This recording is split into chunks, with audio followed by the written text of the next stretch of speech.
Avatar. Avatar.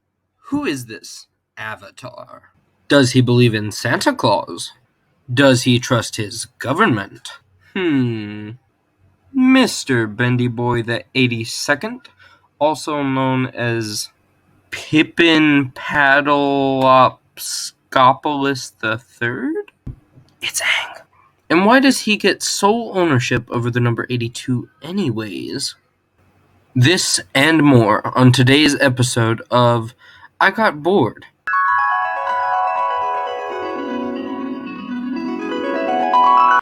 The year is 1974, and President Richard Nixon has just resigned.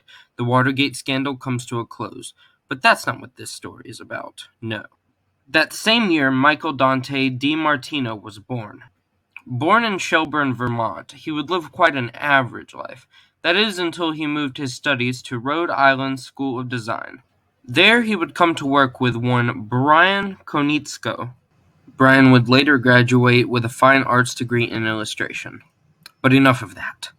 Let's get down to business. With only a picture of a bald man and a dream, Avatar was born.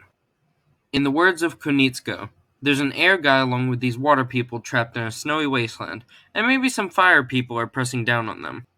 And just 2 weeks later, and a successful pitch to Nickelodeon, the series was born. Totally the same day. So the show first aired in 2005 with its pilot, The Boy and the Iceberg. Aired. Where does the phrase aired even come from?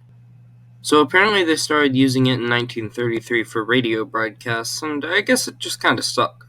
The more you know. Anyways, back to our regularly scheduled program. So personally, I'm a pretty big Avatar fan. I mean, I've watched the series like 3 or 4 times, so I know my stuff. However, I do want to harp on every little detail, and I want to nitpick as much as possible, because this wouldn't be a very good video without that. Ooh, a butterfly. Okay. So the official aired pilot, The Boy and the Iceberg, is a pretty good episode, all things considered. Honestly, I'd put it at a solid B tier. It introduces Sokka and Katara and Aang, our main protagonist. Or the group of protagonists, really. Though to be honest, the true protagonist hasn't even been introduced yet. That's right, baby. I'm talking about my boy, Momo.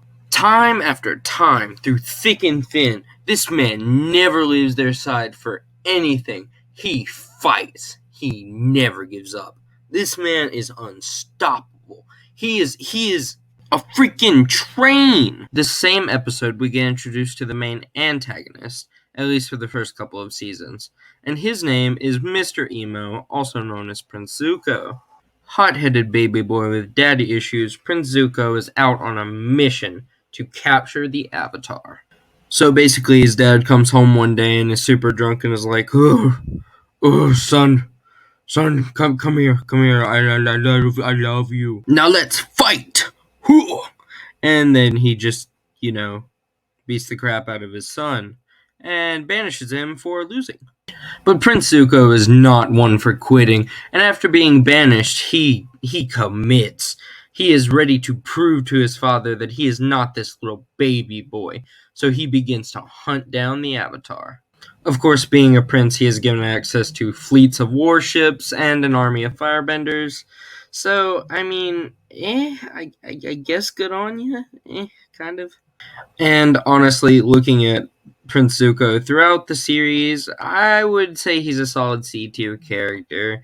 He doesn't really learn anything and can be pretty bland, but he's fun to hang around with.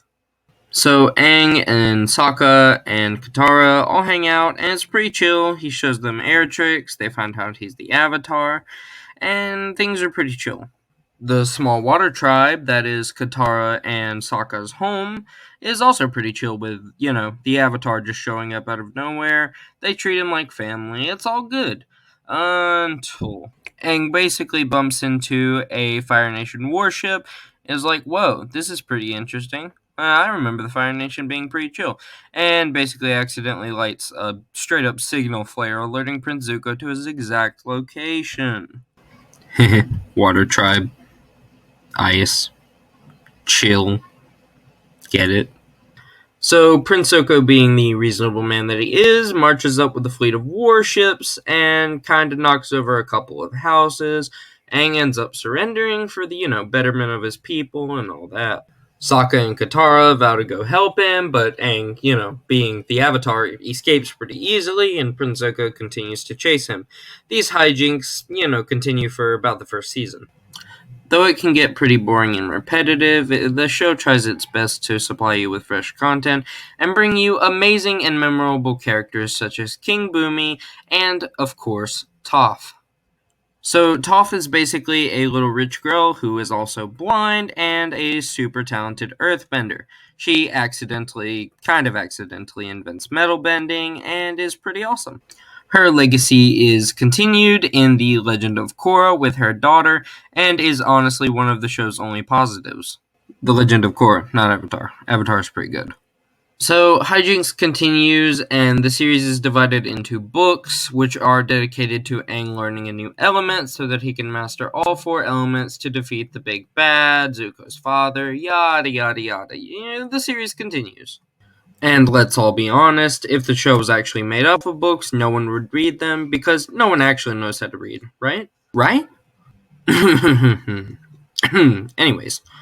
Anyways, I think that's going to wrap it up for this video. Avatar's a pretty good show, definitely worth a watch. I'd give it a solid B tier on the anime list. Is it an anime? I don't know. Anyway, that'll do it.